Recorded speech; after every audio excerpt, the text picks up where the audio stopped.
Good evening and salutations, my GH fans. Okay, let's get to the whole Drew Curtis. Hmm.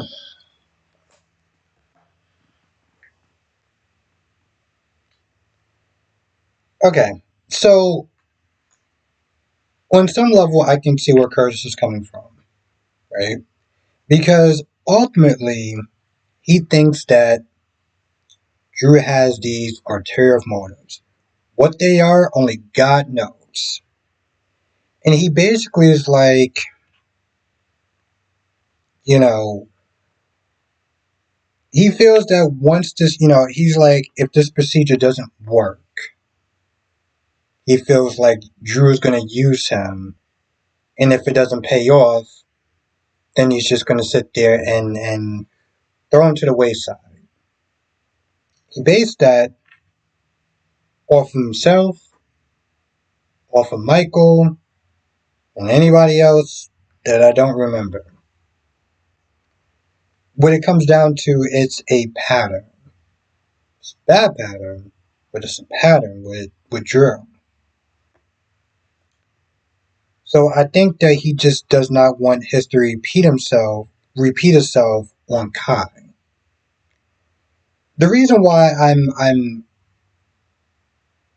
giving him the benefit of the doubt in a sense, I want to see what happens, right? I want to see what happens. I know people are like, oh my god, I can't believe you're not there defending Drew. Oh my god. Just, or you start sitting there typing a whole bunch of stuff, just give me a second. Now, I've called Drew out before, just like I've called every single character out on every single soap opera that I've done. Favorites or no favorites. And Drew is no different. But I want to sit there and see what he can possibly do as far as to screw Kai over or to leave him by the wayside or, you know, oh, if you can't do something for me, then he starts acting funny. Then I'll be like, okay, cool. Curtis is right. But until that happens, on some level, you're kind of jumping to conclusions, is what it comes down to. And at the end of the day, let's just sit there and say, oh my god, you have ulterior motives. If the procedure works, isn't that what matters? Like, seriously, if the procedure works, he's able to sit there and get his football career back, is that what matters at the end? I mean, Curtis took that same chance with his body and everything. So on some level, I'm kind of just like, why is he? I think here's the thing. I think if it was anybody else, except for Drew, he might have been a little bit more on board. And I feel like that's also kind of clouding his judgment a little bit.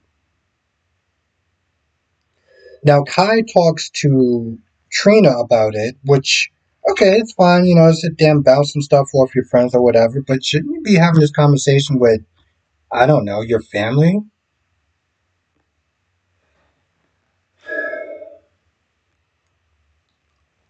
This is another thing about Kai, that it just comes across like it lacks a certain level of depth, right?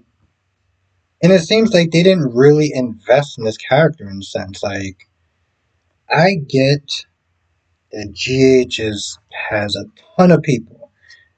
My reviews take about 20 minutes on average when they throw this many people on. You couldn't have had a couple of people come in there just for a little bit to see what his dynamic is like with his parents.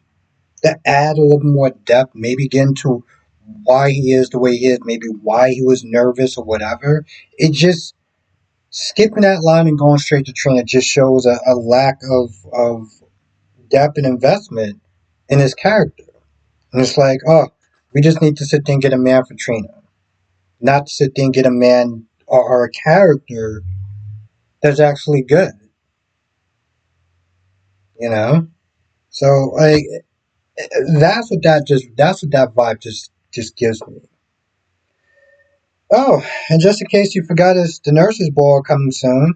Lucy is gonna sit there and remind you every single goddamn time that she's on. So awesome. Um, she asked Drew, she asked Curtis. They both agreed. Well, Jordan asked, but it was on a bequest or whatever of Lucy. Meanwhile, Lucy, it's like every time I sit there and kind of forget about who Lucy is for a hot second, she just reminds me, right? Because Ava went there and, well, Ava went there and Ava was sent there talking to Rick. Rick woke up and everything, got, I guess, some sort of permission from Gannon to go in there. And he's awake and everything like that.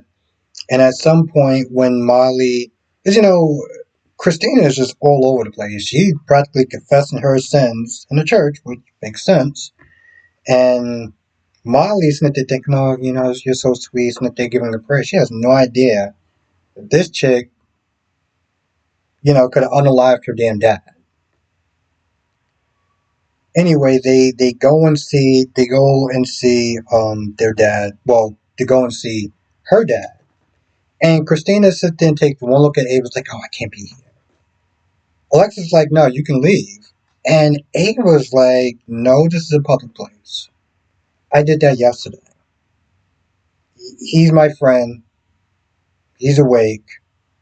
And I'm not going to sit there and be tiptoeing around your daughter and whatever mental health crisis that she got going on.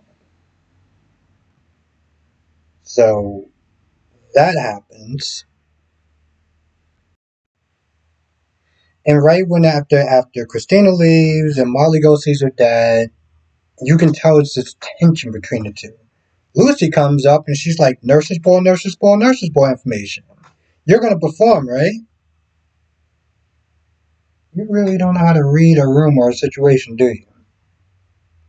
So Ava says she's going to think about it, which probably means she's going to do it. And Alexa's not going to do it because, well, I don't see what she can actually do unless they just sit there and says, oh, we grant you the power of singing.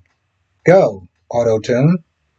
Other than that, yeah, and she already said she's never done it, she's not going to do it. So unless they decide to make her do it, she ain't doing it. Not that I care, but, for the people that enjoy the nurses ball and stuff. So, we go into today's episode where Jocelyn pretty much rats out Vaughn to Jack.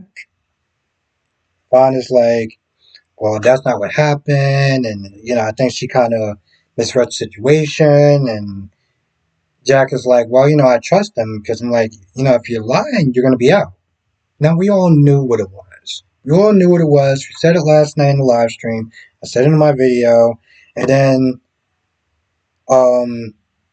Jack was like, are you sure this would want to happen? Are you sure that he was doing something a little kind of sketchy? She's like, yeah. And she thinks about it for a minute. She's like, yeah. So has Vaughn check his pocket or whatever, and he brings out whatever that blue thing was, and pretty much he's like, oh, congratulations, you passed the test. And was like, oh my God, I totally didn't know it was a test, except for, like, I knew it was a test, about 2 days ago. So she's all shocked and happy and everything like that. And, later after she leaves the room, well, they pretty much put her on her first assignment.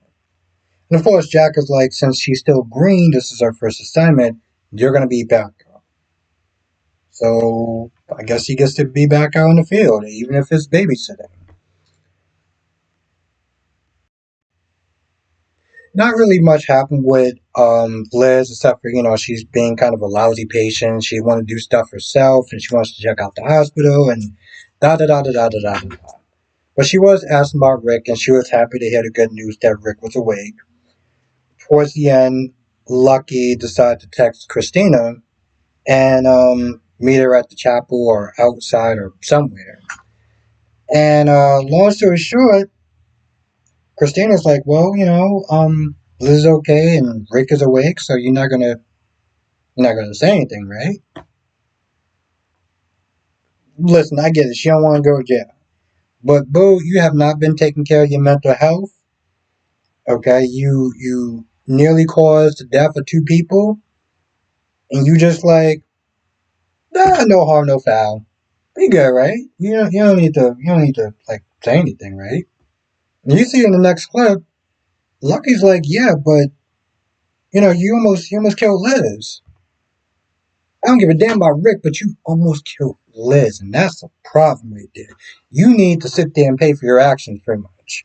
Now, Ava goes down to, I guess, the scrapyard or wherever, and she talks to the guy, because they about ready to sit there and junk that car.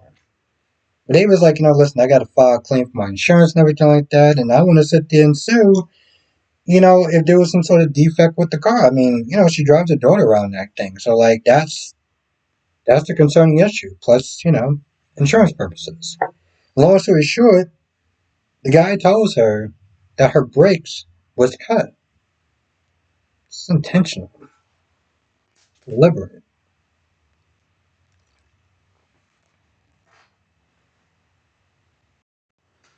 Now, Molly's happy that her dad is, alive and awake and everything like that. And, pretty much kind of tells both of them, when Alexis is in the room to tell them just chill out, no arguing or anything like that.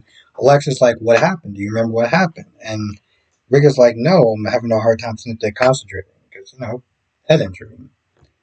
So Molly's like, just chill out and rest and, I'll come back when I'll come back. But he does sit there and remember a flashback. He does sit there and remember seeing Christina at the accident. So, I mean, Christina is already going to get pressured by Lucky. At some point, Rick is going to, come in contact with Christina, and I'm pretty sure he's probably going to sit there and drop little hints and things of that nature, if not just outright be like, yeah, I saw you at the car accident, at the car crash. What was you doing there? I mean, like, what was you doing? I mean, it was like late and dark. I mean, you weren't trying to help or anything, so like, why were you there?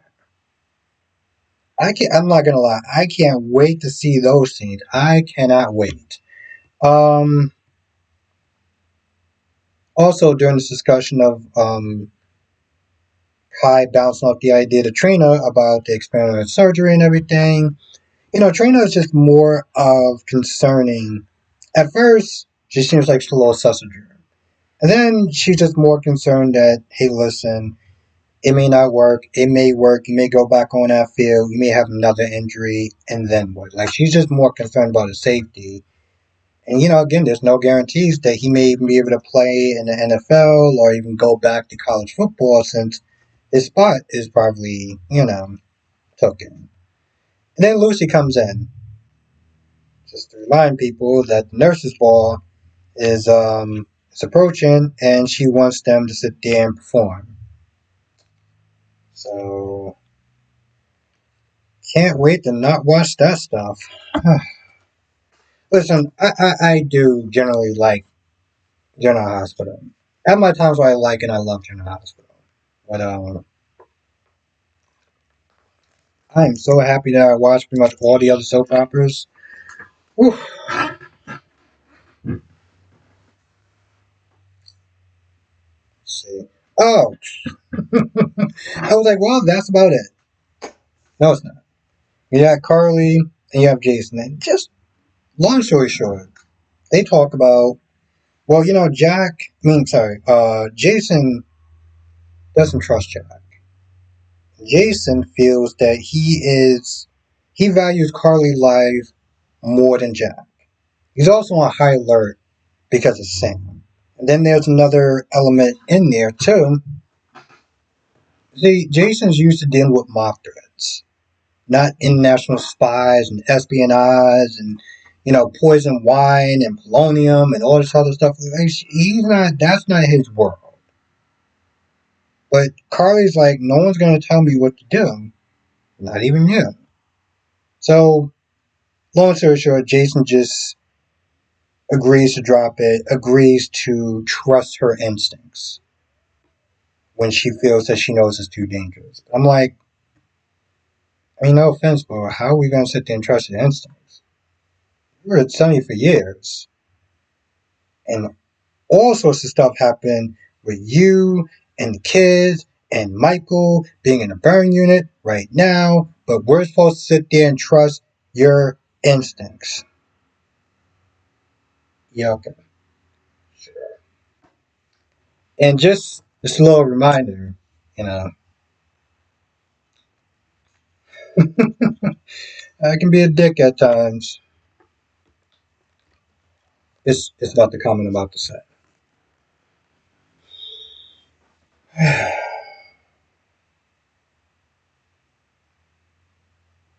You know, Carly sits there and says that Jason is the most important person in her life. That sounds all good and dandy and touchy and touching and everything like that, but I don't know. If I was with a woman and unless she says that about her kids, that's a non grata. Okay. The only as far as a woman is concerned, the only person that's supposed to be the most important human being in the world will be your kids, and that's something that is non negotiable. Non negotiable. But as far as anything else, I just, this is why I always sit there and I would continue to sit there and say, like, I think that Jack is kind of wasting his time because it's like I couldn't sit there and be in a relationship with a woman who will put another man before me. That's insane. Unless that's her dad or her family, no. But, it's Carly's world, and, she got to have it all because, that just makes sense. You know what? I can keep going, but yeah. Anyway, now I feel like that's about it. I might have missed one or two things here or there, but that is the general gist of the episode. We'll be coming back on tonight, usual time, 8 p.m. Eastern, 5 p.m. Pacific. We'll talk about all 5 of the soaps. Dinner Hospital, Days of Our Lives, Bold and the Beautiful, Young and Restless, and Beyond the Gates, and Days of Our Lives. I did say Days of Our Lives, right? Alright, all 5 of them. I'll see y'all tonight.